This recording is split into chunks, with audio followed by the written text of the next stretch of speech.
kijana na siri ya nyoka wa utajiri. Katika kijiji cha mbali kilichozungukwa na misitu minene aliishi kijana mmoja aitwaye Jabiri. Jabiri alijulikana kama kijana maskini sana, aliyekulia katika mateso na dhiki.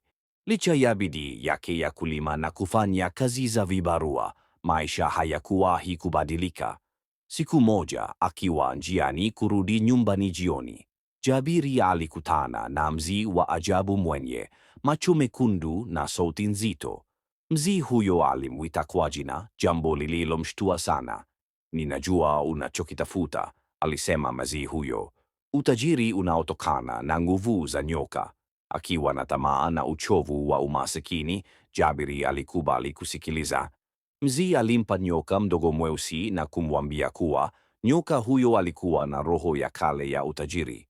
Lakini alionya, utajiri huu una masharti. Ukikiuka, nyoka atadai kilicho chake. Kuanzia siku hiyo, maisha ya Jabiri yalianza kubadilika. Alipopanda mbegu, zilichipua mara 2 zaidi. Alipofanya biashara ndogo, faida iliongezeka kwa ghafla. Watu wa kijiji walianza kushangaa jinsi alivyopata mali haraka. Nyumba ya bati ikageuka kuwa ya zege, na mfuko wake haukuwahi kukauka.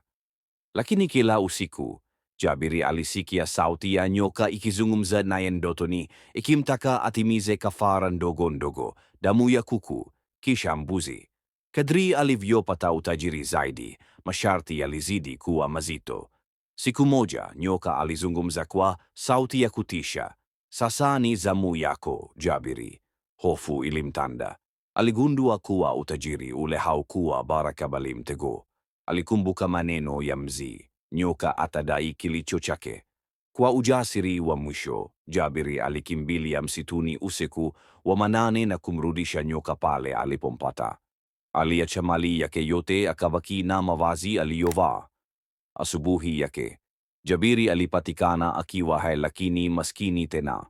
Nyumba na mali vilitoweka kana kwamba havikuwahi kuwepo. Lakini moyoni mwake alihisi amani.